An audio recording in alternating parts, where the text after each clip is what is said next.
নেই কোনো অভিযোগ আমার, তোমার স্বপ্নের পূর্ণতা পাক, আমি আছি সেই স্বপ্নেরই খোঁজে।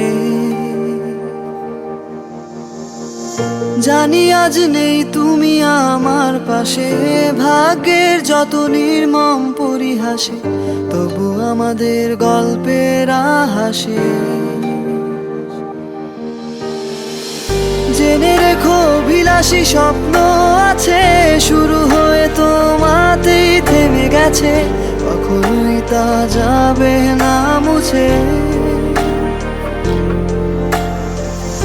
আজ তোমার নামেই আমি গান লিখি, সেই গানের সুরেই তোমায় ডাকি, তুমি আছো কৃতজ্ঞতার মাঝে।